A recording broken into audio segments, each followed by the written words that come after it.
Oke, balik lagi. Nah, sekarang kita chapter baru juga. Ini namanya Inflation and Price Change. Kalau misalnya, mungkin kalian udah pernah dengar yang namanya inflasi.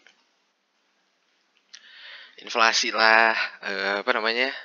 Ada lagi temennya deflasi, tapi ini jarang gitu. Ini mungkin kalian pernah dengar ya. Ya, ini tuh apa gitu? Kita lihat. Nah, inflasi. Nah, inflasi ini bikin duit itu nggak punya purchasing power. Jadi istilahnya gini. Kalau misalnya kita sekarang jadi duit itu kan mereka punya purchasing power gitu. Jadi mungkin tahun ini dengan duit misalnya 200 juta, gue bisa beli mobil misalnya Brio gitu. Tapi nanti berapa tahun lagi gitu. Oh, jangan deh, misalnya gini. Tahun ini gue punya duit misalnya 500 juta gitu. Nah, 500 juta tuh misalnya bisa beli Innova gitu, yang paling mahal. Tapi karena adanya inflasi, mungkin tahun 2030 gitu. Jangan 2030. Iya, 2030 aja. Misalnya tahun 2030, mungkin gue dengan duit 500 juta, duit yang sama nih, itu mungkin cuma bisa beli Innova paling murah, ataupun mungkin cuma bisa beli Avanza gitu. Nah, itu yang namanya nggak punya purchasing power. Tahun ini misalnya, tahun ini gue beli HP misalnya 20 juta gitu, nggak nyampe. Anggap aja misalnya beli HP paling mahal berapa sih sekarang? 15 juta lah gitu. Nah, apakah misalnya 10 tahun lagi atau 5 tahun lagi gitu, dengan duit 15 juta itu gue tetap bisa beli HP yang high end gitu. Bisa jadi gue cuma bisa beli HP mid end gitu, yang cuma HP tengah-tengah gitu. Misalnya dulu bisa beli, kalau sekarang misalnya 15 juta tuh bisa beli S21 misalnya. Ternyata 10 tahun lagi atau 5 tahun lagi duit 15 juta itu cuma bisa beli seri A Samsung ya, misalnya gitu. Jadi dia nggak punya lagi yang namanya purchasing power gitu. Nah ini, inflation makes future dollars less valuable than present dollars gitu. Present dollar misalnya kita punya sekarang 500 juta, kayak tadi gue bilang. Nah, barang yang bisa dibeli dengan 500 juta sekarang, present, itu pasti lebih bagus dibandingkan yang bisa dibeli nanti, future dollars gitu. 500 juta sekarang mungkin kita bisa beli rumah kecil gitu di daerah misalnya Bekasi. Nah, tapi 500 juta itu misalnya 10 tahun lagi gitu. Mungkin nggak bisa beli rumah daerah Bekasi, udah mepet sono lagi gitu, beli nyampe Tambun atau Cikarang gitu. Kayak gitu kira-kira. Nah ini, deflation occurs. Nah, deflation tuh kebalikannya. Deflation itu adalah turun. Jadi, kan biasanya misalnya gini. Kita dulu itu misalnya satu USD. Satu USD itu misalnya dulu 10.000. Nah, sekarang satu USD itu kan berarti sekarang kira-kira 13 ribuan. Nah, ini kan berarti namanya rupiah melemah kan terhadap USD gitu. Karena nilai rupiah udah nambah gitu untuk ukuran satu USD yang sama gitu. Nah, kalau misalnya terjadi deflasi, harga-harga barang tuh turun gitu, harganya turun. Jadi misalnya dulu, anggaplah gini, anggaplah misalnya tahun 2005 gitu, kita beli beli makan di pinggir jalan tuh 10.000 bisa gitu. Ternyata tahun 2010 cuma 8.000 gitu, di tempat yang sama gitu. Kenapa harganya bisa turun ya? Mungkin ada deflasi gitu. Nah, kira-kira kayak gitu. Tapi ini sangat jarang terjadi gitu. Karena ada orang bilang, aduh gue lupa namanya siapa deh. Gue pernah baca bukunya. Orang-orang bilang kalau misalnya inflasi itu dibikin supaya ya udah supaya ekonomi bertambah gitu. Karena kan dengan harga barang makin naik gitu. Misalnya tadi yang gue bilang gitu. Misalnya harga HP gitu. Dulu tuh kalau nggak salah iPhone tuh cuma 9 juta ya, iPhone 5 tuh. Sekarang udah iPhone yang paling baru mungkin udah nyentuh 18 jutaan gitu kan. Nah ini kan membuat peredaran duit makin banyak kan. Orang dulu bayar buat satu HP cuma 9 juta gitu. Sekarang 18 juta. Berarti peredaran duit makin banyak dong, makin makin berputar dong duitnya. Nah, makanya orang banyak yang bilang, dulu gue lupa bukunya siapa tuh. Kalau inflasi itu dibikin ya udah supaya ekonomi itu makin berputar gitu. Karena duitnya berputar kan. Dengan barangnya mungkin mirip-mirip lah gitu, sama-sama iPhone, tapi jumlah duit yang berputar di pembelian iPhone tuh lebih banyak. Kira-kira gitu. Nggak tahu sih benar apa enggaknya karena gue bukan ekonom juga.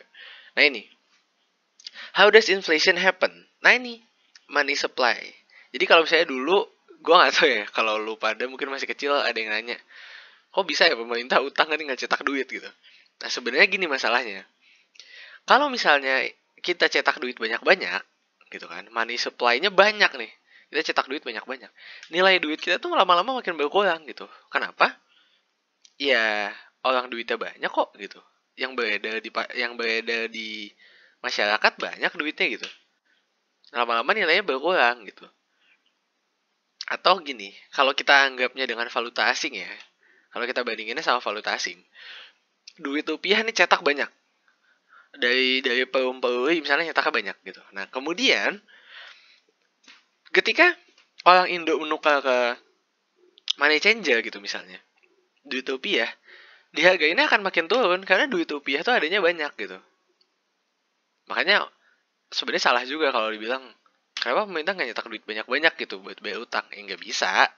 Bisa aja kayak gitu, tapi nilai utangnya akan nambah juga gitu karena nilai duit kita berkurang, kan kita ngutang bentuknya USD, bentuknya yuan gitu-gitu, bukan bentuk rupiah gitu kira-kira. Nah ini exchange rates ya kayak tadi gue bilang gitu, dulu 1 USD itu 10.000, sekarang 1 USD kira-kira 13.000 gitu, kira-kira gitu. Dulu satu yen Jepang itu cuma 100 perak gitu, sekarang 120-an kira-kira gitu. Jadi ya melemah terus gitu, karena dasarnya rupiah ya USD gitu. Jadi karena didasarkan ke USD, lama-lama nilai rupiah turun terus gitu. Ini namanya cost push. Kalau cost push itu apa gitu? Jadi misalnya gini, kan inflation ini kan adalah harga-harganya naik gitu kan. Nah, kita anggap satu porsi, misalnya satu porsi nasi padang gitu.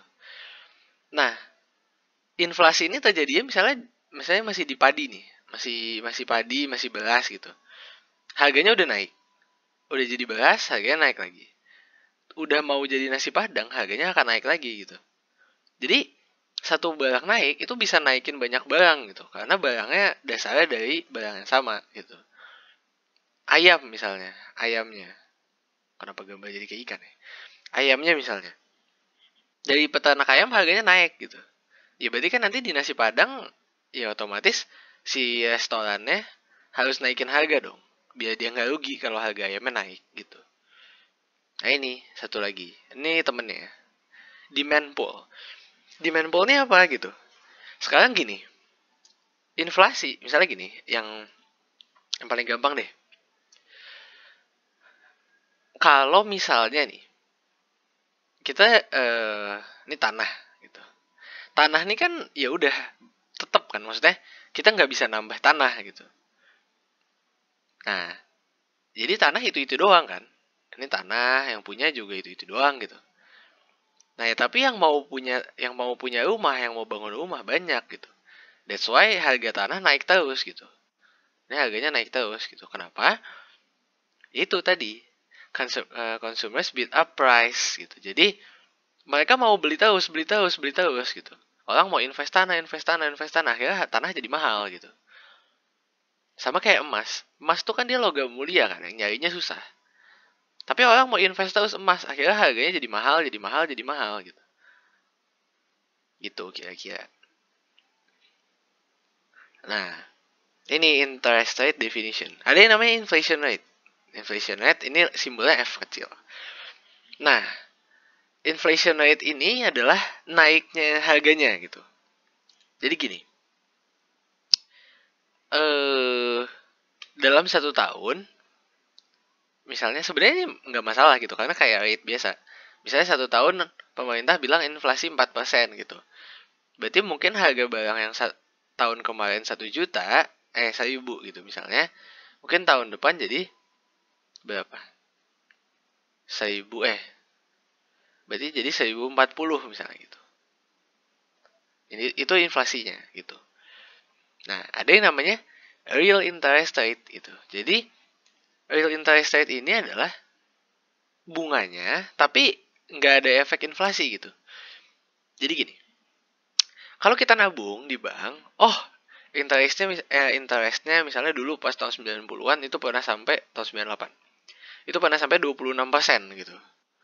Real interest rate. Sorry. Ini adalah bunga. Pokoknya istilahnya bunga bank 26% gitu. Tapi, nah, ada tapinya. Zaman itu inflasinya juga gede gitu. Makanya banyak yang bilang gitu, apa gunanya gitu bunga bank gede karena inflasinya gede. Jadi duit kita ya berkurang jadinya gitu. Nah, 26% ini yang tadi gue bilang dari bank itu adalah market interest rate. Jadi bunga bank itu sudah ditambah gitu. Jadi bunga bank ini kan misalnya kita punya nabung di bank, bunganya 10% gitu misalnya. Nah, bunga 10% ini sudah termasuk sama inflasi dan pertambahan aslinya gitu. Ini rumusnya gitu. Ya rumusnya mah silakan dihafal sendiri gitu. Intinya adalah kalau kita nabung di bank yaitu 10% ini misalnya itu udah termasuk inflasi gitu. Jadi misalnya inflasinya 12% ya sama aja gitu. Kita tetap rugi dong gitu. Kira-kira gitulah intinya. Nah ini. Oke. Kalau misalnya bank itu mereka punya interest 5,5% gitu. Inflasinya 2%. Nah, kita pakai rumus yang tadi gitu. Nanti kita dapat I-nya itu ini kan market ya. Ini market. Marketnya adalah 5,5%. Oke, ini dari bank. Ini inflasi. Nah, yang pertanyaan selanjutnya adalah aslinya berapa tuh duit kita berkembangnya? Nah, ini aslinya. Aslinya duit kita berkembang 3,4% gitu. Tapi karena ada inflasi, jadinya 5,5% gitu. Ini silakan masukin rumus karena gue juga nggak hafal rumus sih jujur gitu. Jadi misalnya duit kita, ini ini duit kita ya, $1.000 gitu. Dengan market interest rate 5,5%, tahun depan kita akan punya duit 1.055 kan. Nah, tapi duit kita sebenarnya di tahun depan itu adalah 1.034 gitu. Ini duit kita yang sebenarnya gitu di tahun depan. Kenapa di sini 1.055? Karena di sini ada yang namanya inflasi gitu. Jadi 1.034 ini ya udah akan jadi 1.055 karena ada inflasi gitu. Kemudian yang selanjutnya, nah interest banknya 5,5%, tapi inflasinya 8 gitu. Kalau kayak gini kan jatuhnya adalah aslinya duit kita berkurang dong. Value duit kita berkurang 2,3%. Gitu. Nah, pertanyaannya dengan kita duitnya berkurang 2,3%, apakah kita masukin ke bank? Iya jelas masukin lah gitu. Kenapa? Loh, kalau kita misalnya nggak masukin ke bank, duit kita makan 8% tiap tahun gitu. Jadi duit kita mungkin memang misalnya kita nyimpan di rumah aja. Duit kita tetap $1.000 gitu. Tiap tahun tetap $1.000. 1.000. Tapi barang yang kita bisa beli tahun depan udah berkurang 8% gitu. Mungkin dulu kita bisa beli barang apa misalnya. Mungkin dengan $1.000 kita bisa beli misalnya kamera gitu. Tapi tahun depan kameranya bisa lebih murah yang kita beli dengan duit yang sama. Tahun depannya lebih murah lagi, tahun depannya lebih murah, tahun depannya mungkin bisa jadi nggak kebeli lagi tuh kamera gitu. Padahal duit kita tetap $1.000 gitu. Nah dengan masukin duit ke bank, duit kita nambah kan. Meskipun kita termakan inflasi gitu, tapi termakan inflasinya jadi cuma 2,3% gitu. Jadi duit kita cuma berkurang 2,3% istilahnya. Dibandingkan dengan tahun depan kita nggak punya lagi gitu istilahnya. Tahun depan kita nggak punya. Tahun depan berkurangnya 8% gitu. Kalau kita masukin ke bank kan cuma 2,3. Kenapa cuma 2,3? Ya karena balik lagi gitu. Di sini kan ada interest. Sebenarnya duit kita akan bertambah kalau di bank. Meskipun inflasinya lebih gede dari interestnya gitu. Oke, kita lanjut. Nah, ini ada yang namanya apa? Ada yang namanya actual dollar. Actual dollar ini adalah ya udah yang kita pakai gitu. Maksudnya duit yang sekarang kita pegang itu namanya actual dollar. Gitu. Nah, kemudian ada yang namanya real dollar. Real dollar ini apa?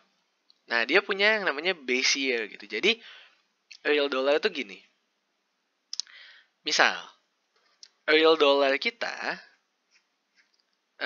kita punya duit misalnya di tahun 2005. Itu adalah 10 juta. Ya kan? Nah, terus kemudian di tahun 2020, gitu kan. Ini kita, ya udah, duit kita nggak tetap 10 juta, pasti akan berkurang gitu. Kenapa berkurang? Ya ini, karena ada yang namanya inflation free gitu. Jadi, ya udah dengan duit kita 10 juta, berkurang lah gitu istilahnya. Barang yang bisa kita beli tuh udah lebih mahal dari 10 juta dan akhirnya kita nggak bisa beli barang yang sama di tahun 2020. Tapi kalau yang namanya actual dollar, ya udah 2005 2020 duit kita tetap 10 juta gitu. Kan duit cash gitu.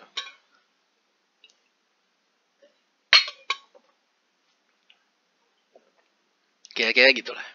Dan actual dollar sama real dollar itu di tahun yang sama, misalnya base year-nya 2021 gitu.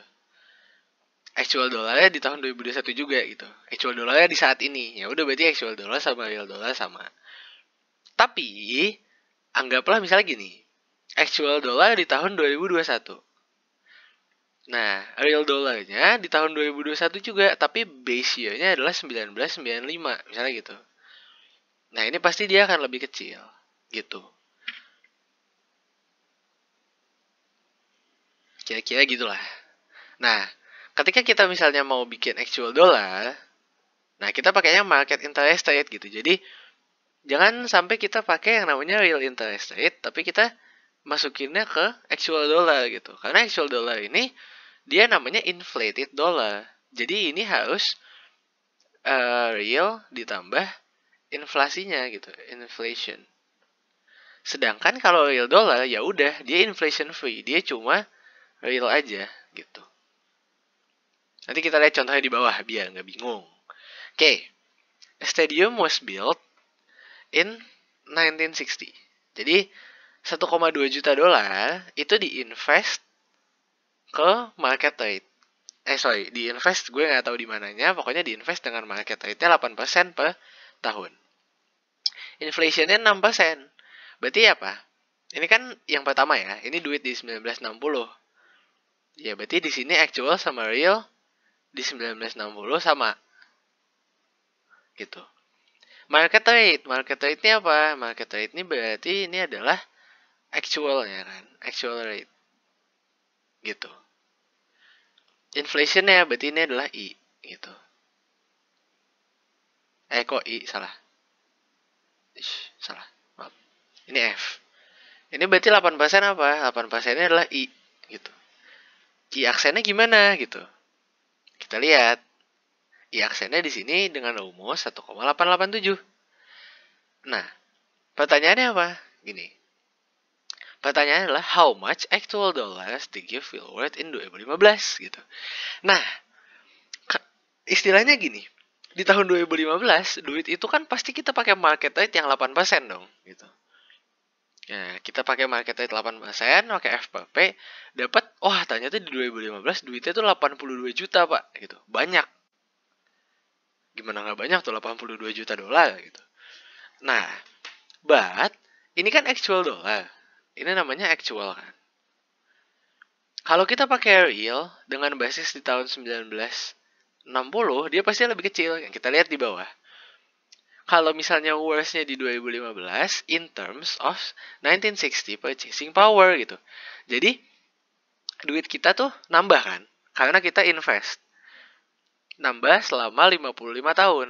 Tapi di sini kita nggak ngitung gitu inflasinya karena kalau dengan inflasi pasti duitnya jadi gede banget dong. Nah, kita lihat nanti kita dapat hasilnya. Kalau gue jujur gue lebih suka pakai yang ini. Sabar, ini nih. 1,2 juta, 1,887, jadi kita dapat 3357. Nah, ini adalah real dollar dengan basicnya tahun 1960 gitu. Artinya apa? Duit ini artinya apa? Artinya gini. Di tahun 1960, setelah kita nabung 55 tahun gitu kan. kalau misalnya duitnya kita bawa balik ke tahun 1960, duitnya akan jadi 3,35 juta dolar gitu. Istilahnya kayak gitu.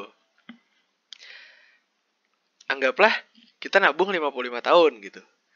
Tapi duitnya kita bawa balik tahun 1960. Nah, kita bisa beli barang yang harganya 3,35 juta dolar di tahun 1960. Jadi duit kita nambah terus dong. Nambah sampai 3 kali lipat berarti kan kira-kira mungkin. Selama 55 tahun itu gitu. Tapi di 2015, duit yang kita dapat tetap 82 juta yang tadi, yang ini. Nah, tetap yang ini. Gitu. Tapinya adalah, kalau kita bawa duitnya balik tahun 1960, duitnya jadi 3,35 juta gitu. Tetap nambah kan, dari 1,2 ke 3,35 gitu. Nah, bawahnya pertanyaannya apa? If the gift will be used to build a new stadium in 2015, how much better or worse the new stadium be? Nah, karena di tahun 1960 bangun stadium 1,2 juta dolar kan. Tapi kalau misalnya gift-nya itu kita pakai, kan tadi gue bilang kan, kalau duit 82 juta ini kita bawa balik ke tahun 1960, di tahun 1960 nilainya jadi 3,35 gitu. Ya udah, berarti tinggal 3,35 kita bagi 1,2 juta, dapat 2,8. Berarti dia stadiumnya akan 2,8 kali lebih bagus gitu. Nah, tapi ini ada cara lain lagi. Kalau kalian bingung, misalnya kalian bingung nih, kok pakainya gini gitu, pakainya real dollar gitu. Kita pakai gini aja. Kan tadi di 2015 duit yang kita dapat tuh adalah 82 jutaan kan, ya kan? Nah, ya udah, 1,2 juta ini kita bikin jadi, ini 1,2 juta, kita bikin jadi uang nilainya di tahun 2015 berapa gitu. Ya udah, tinggal kita tambahin aja inflasi 6% setiap tahun gitu. Jadi kita bikin ini 1,2 juta, tapi basicnya adalah di 2015 gitu. Berarti ini dia adalah jadinya actual dollar di tahun 2015 gitu. Soal ini bukan actual sih, cuma ditambahin inflasi doang. Nanti hasilnya akan sama 2,8 gitu. Gue lebih kayak gini, gue lebih sukanya. Kenapa? Karena dia tanyanya kan di tahun 2015 dong. Berarti kita pakai duit yang ada di tahun 2015 tuh 82 juta gitu. Nah, 1,2 juta ini berapa sih gitu di tahun 2015 gitu. Aslinya nilai duit itu. Ya udah, tinggal kita bagi, dapat 2,8 juga hasilnya gitu. Oke. Kemudian ini. Ada 1.000 dolar gitu. Nah, dia cuma ditanam doang di halaman rumah tahun 1924 gitu.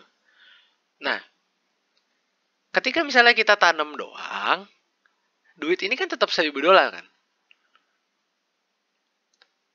Duit ini tetap 1.000 dolar di tahun 1924 sama 1994. Duitnya tetap 1.000 dolar.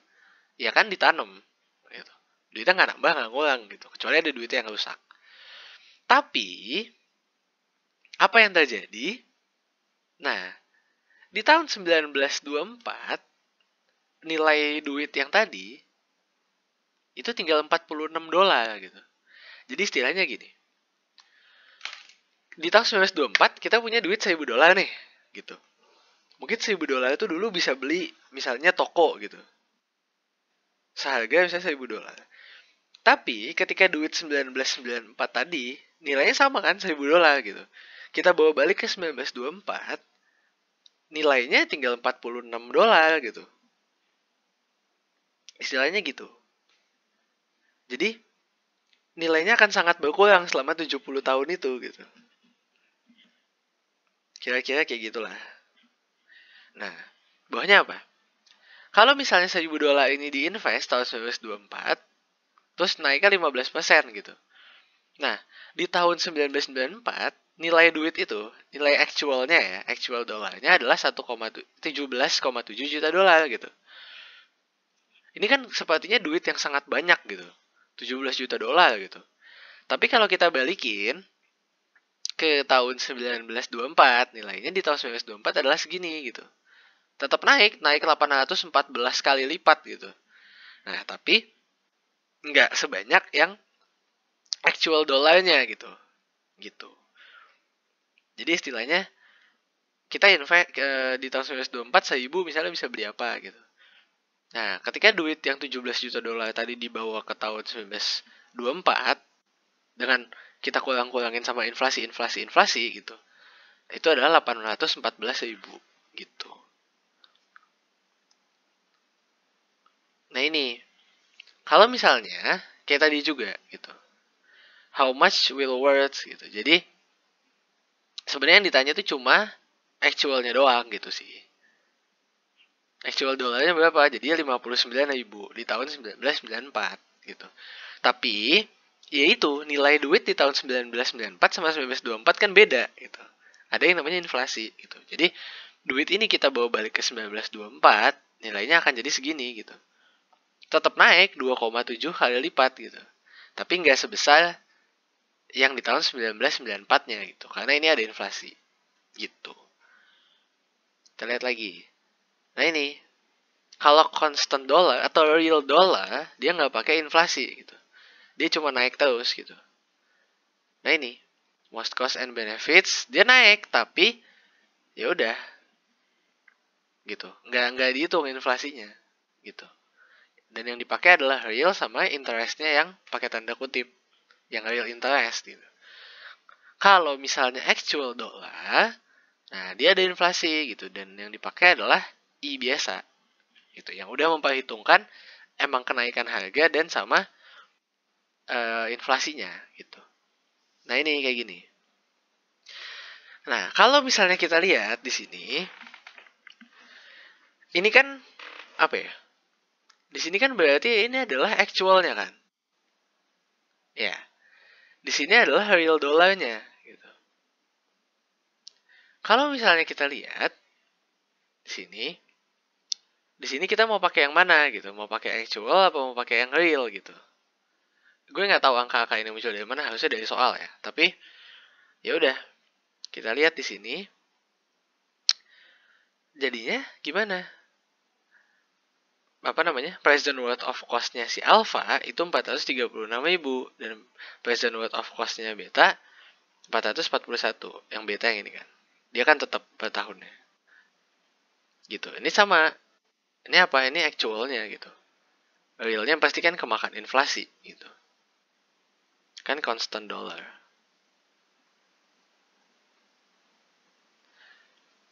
Oke. Kemudian lanjutannya. Nah ini yang dibandingin, ini L. Sorry. Ini L. Taruh, kok gue jadi bingung ya? Oke, jangan. Kita hapus dulu, bentar. Gue jadi bingung, Pak. Oke. Oh, di sini nggak ada tulisannya soalnya. Sorry. Ini kan real dollarnya, si beta itu 150.000. Ini real. Nah, yang ini realnya yang mana gitu. Ini actualnya doang kan. Ini actual. Nah, ini real. Kalau constant dollar itu pakainya real berarti ya. Real dollar gitu. Jadi, ketika pakai real dollar, si company alpha segini present worth of cost-nya. Terus ketika ini yang beta juga 441 gitu. Nah, kemudian kita lihat actual dollarnya apakah segitu? Enggak dong, karena ditambah sama inflasi gitu. Jadi nanti akan beda nih. Meskipun perhitungannya beda, present worth of cost-nya akan tetap sama gitu. Mau pakai yang pakai current mau dan current, ini kan berarti jadinya pakai actual gitu ya. Tadi pakai real dollar gitu. Akan tetap sama si present worth of cost-nya. Nggak bakal beda. Yang beda adalah yang hitungnya. Kita lihat di sini. Alpha-nya kita pakainya yang tadi kan pakainya yang real. Betanya pakainya yang real. Di sini betanya pakai yang actual, alpha-nya pakai yang actual gitu. Nah ini, lanjut lagi. Oke. Di sini kita punya apa? A new heat exchanger ini 220.000. Ini annual cost. Terus kemudian save-nya adalah 50.000 annually. Ini real dollar gitu. Jadi yang kalau yang di save 50.000 gitu. Nah, kita lihat gitu di sini. Kalau misalnya dia punya inflationnya adalah 5%. Gitu. Oke, berarti kan kita harus hitung dulu dong. Marketnya berapa gitu. Karena realnya 15%, inflationnya 5 gitu. Nah, kita dapat di sini marketnya adalah ini market. Marketnya 20,75 gitu. Nah, di sini kita lihat dong.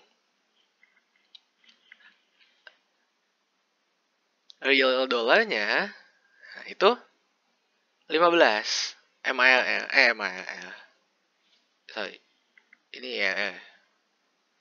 Ini 15. Kalau actual dollar itu 20,75. Anggaplah misalnya kita punya MILL-nya 17%. Pertanyaannya apakah kita akan ambil apa enggak?